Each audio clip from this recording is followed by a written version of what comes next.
IRGC yashambulia meli nyingine ya mafuta ya US Ghuba ya Uajemi. Kikosi cha majini cha Jeshi la Walinzi wa Mapinduzi ya Kiislamu la Iran IRGC kimetangaza habari ya kushambulia meli nyingine ya mafuta Marekani katika Ghuba ya Uajemi. Idara ya uhusiano mwema ya IRGC imesema katika taarifa kuwa meli ya Marekani ya Safe Sea yenye bendera ya Marshall Island, ikiwa moja ya miliki za jeshi la kigaidi la Marekani, imepigwa kombora kaskazini mwa Ghuba ya Uajemi baada ya kupuuza na kutoheshimu maonyo ya kikosi cha majini cha jeshi la IRGC. Taarifa hiyo imeeleza kuwa meli za mafuta na vyombo vingine vya baharini vinavyofanya kazi katika maji ya Ghuba ya Uajemi na lango bahari la Hormuz zinapaswa kufahamu kuwa ukosefu huo wa usalama umesababishwa na uchokozi na uvamizi wa Marekani kwenye eneo la Asia Magharibi. Idara ya uhusiano mwema ya IRGC imebainisha kuwa iwapo meli hizo zinataka kudumisha usalama wao na mabaharia wao katika maji ya Ghuba ya Uajemi na lango bahari la Hormuz, zinapaswa kuheshimu sheria na masharti ya vita yaliyotangazwa na kikosi cha majini cha Jeshi la Walinzi wa Mapinduzi ya Kiislamu. Kamanda ya Jeshi la Walinzi wa Mapinduzi ya Kiislamu la IRGC ya Hatamul Anbiya hapo awali ilionya kuwa Jamhuri ya Kiislamu ya Iran inasubiri kwa hamu kubwa kudhibiti kwa madai ya vikosi vya jeshi la Marekani vya kusindikiza meli za mafuta na kujikita kwenye lango bahari la Hormuz. Vilevile wasomi na watu mashuhuri wamelaani mashambulizi ya Marekani na Israeli dhidi ya Iran. Wasomi na watu mashuhuri kutoka maeneo mbalimbali ya dunia wamelaani mashambulizi na jinai zinazofanywa na Marekani na Israeli dhidi ya watu wa Jamhuri ya Kiislamu ya Iran. Muhammad Sadek Al-Hashem, ambaye ni mkurugenzi wa kituo cha utafiti cha Iraq, ametuma ujumbe kwenye mitandao ya kijamii akilaani vikali mashambulizi ya Marekani na Israeli nchini Iran. Al-Hashem amesema mauaji ya watoto wadogo na kushambulia miundo msingi ya kiraia kwa maksudi, zikiwemo hospitali na vituo vya afya nchini Iran, ni miongoni mwa jinai mbaya zaidi dhidi ya binadamu. Sadek Al-Hashem amesema jinai hizi zinadhihirisha na kuweka wazi ukatili wa maadui na jinsi wanavyopuuza maadili na thamani ya kibinadamu.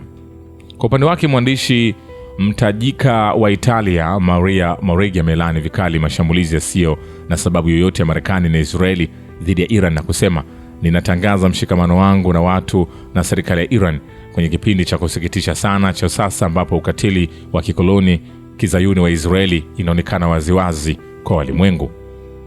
Vile vile, Russia yasema Iran ina haki ya kujitetea mbele ya mashambulizi ya Marekani na Israeli. Msemaji wa Wizara ya Mambo ya Nje ya Russia amesisitiza kuwa Jamhuri ya Kiislamu ya Iran ina haki ya kujitetea na kukabiliana na hujuma za Marekani na Israeli, na ametoa wito wa kusitishwa mashambulizi ya Marekani na Israeli na kurejea kwenye meza mazungumzo. Maria Zaharova amesema kwa mujibu wa mada ya 51 ya hati ya Umoja wa Mataifa, Iran kama zilivyo nchi nyingine inayo haki ya kujitetea mbele ya hujuma za kijeshi za Marekani na Israeli, na amesema Moscow inaitaka Marekani na Israeli kukomesha mashambulizi na kurudi kwenye meza mazungumzo. Msemaji wa Wizara ya Mambo ya Nje ya Russia amesema Moscow itaendeleza hatua zake kwa ajili ya kusitisha mapigano haraka katika eneo la magharibi mwa Asia na kutafuta suluhisho la hitilafu zilizopo kwa kutumia njia za amani. Kuhusu mapendekezo ya Russia kwa ajili ya kusitisha mashambulizi dhidi ya Iran na kukomesha mgogoro wa Asia Magharibi, Maria Zaharova amesema, tumetayarisha mapendekezo yanayofaa na kwa sasa tunafanya mawasiliano kuhusiana na kadhia hii. Vile vile, msemaji wa Wizara ya Mambo ya Nje ya Iran amesema wananchi wa Marekani wanapaswa kujua kwamba utawala wa Israeli umeiburuta Marekani na kuweza kuitumbukiza kwenye vita na Iran. Ismail Bagay amesema hayo alipoweza kurusha hewani tena ujumbe wa Seneta wa Marekani Chris Murphy kwenye mtandao wa kijamii wa X uliosema, hili ndilo jambo ambalo watu wa Marekani wanapaswa kulijua. Baada ya kushiriki kwenye kikao cha siri cha viongozi wa serikali ya Donald Trump kuhusu vita vya sasa dhidi ya Iran, Seneta wa chama cha Democratic Chris Murphy alikosoa vikali mwelekeo wa sasa wa serikali ya Washington na kusema, Israeli imetulazimisha jambo hili na suala hili linaonyesha wazi udhaifu mkubwa wa Marekani kwamba waitifaki wetu wanaweza kutuburuta kwenye vita ambavyo vina madhara kwa maslahi na usalama wetu wa taifa. Tumekuwa dhaifu kiasi gani, amesema Senator Chris Murphy.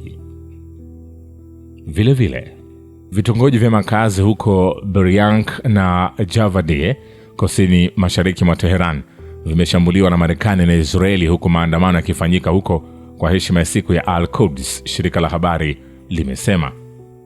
Vile vile, mamlaka za Iran zimeeleza waziwazi kwa mataifa ya Kiarabu ya kikanda kwamba Teherani haina nia ya kufuata mwongozo wa Washington au kusitisha mapigano yake ya kijeshi mara tu Marekani itakaposimamisha shughuli zake za kijeshi Kulingana na Axios ikinukuu vyanzo ndani ya nchi za Kiarabu, ripoti hiyo inaonyesha kwamba Iran bado haitaki kupunguza mzozo huo hadi itakapopata uhakikisho thabiti wa kimataifa kwamba uchokozi dhidi ya nchi hiyo hautarejea tena. Zaidi ya hayo, Iran imewafahamisha wawakilishi wa Kiarabu kwamba hata baada ya hatua za kijeshi za Marekani kukamilika, itaendelea kulenga vituo vya kijeshi vya Marekani kote Mashariki ya Kati. Kuanzisha vita ni rahisi sana, lakini kumaliza ni vigumu sana, chanzo cha Axios kilisema. Vile vile, NATO haishiriki katika shughuli za kijeshi Mashariki ya Kati. Mwenyekiti wa kamati ya kijeshi ya muungano Admire wa Italia Giuseppe Cavo Dragone anasema alichagua kutofikiria kuhusu muda ambao mgogoro huo unaweza kudumu. Tutaona jinsi Marekani na Israeli watakavyotathmini matokeo yaliyopatikana kwenye uwanja wa vita. NATO haishiriki kwenye shughuli za kijeshi na hatuna uchambuzi wa kina sawa wa hali maalum kama wao, alisema kwenye mahojiano na gazeti la Republica. Kulingana na mwenyekiti wa kamati ya kijeshi ya NATO, kuhakikisha usalama katika mlango bahari wa Hormuz bado ni kazi ngumu sana, ingawa inawezekana. Vile vile, katikati ya mgogoro wa sasa unaoizunguka Iran, BRICS inaweza kuchukua jukumu la kujenga katika kuleta utulivu katika Mashariki ya Kati na duniani kwa ujumla. Waziri wa mambo ya nje wa Iran Abbas Araghchi alisema hayo kwenye mazungumzo yake kwa njia ya simu na mwenzake wa India Subramanyam Jaishankar. Araghchi alisisitiza hitaji la mashirika ya kimataifa na kikanda kulaani swala zima la uchokozi wa kijeshi unaofanywa dhidi ya Iran, akionyesha umuhimu wa jukumu na hadhi ya BRICS kama jukwaa la kukuza ushirikiano wa pande nyingi. Waziri wa mambo ya nje wa Jamhuri ya Kiislamu alibainisha kuwa kwa sasa chama hiki kinapaswa kuchukua jukumu la kujenga katika kudumisha utulivu na usalama kwenye ngazi za kikanda na kimataifa. Vile vile, operesheni ya Marekani na Israeli dhidi ya Iran itadumu kwa angalau wiki nyingine 2 hadi 3. Tovuti ya habari ya Axios inaripoti kinukuu maafisa kile ambacho walichokisema. Maafisa hao wanaamini kwamba rais wa Marekani Donald Trump hana mpango wa kukomesha vita katika wiki 2 hadi 3 zijazo. Hata hivyo, wanazingatia uwezekano wa kufanya uamuzi wa ghafla ikiwa atahitimisha malengo yake. Shukran kwa Baba Ukivita ni Historia ya Dunia. Mimi ni Richard Shio, The Rich Voice. Ni follow Instagram na TikTok kama Rich Voice Official. Asante.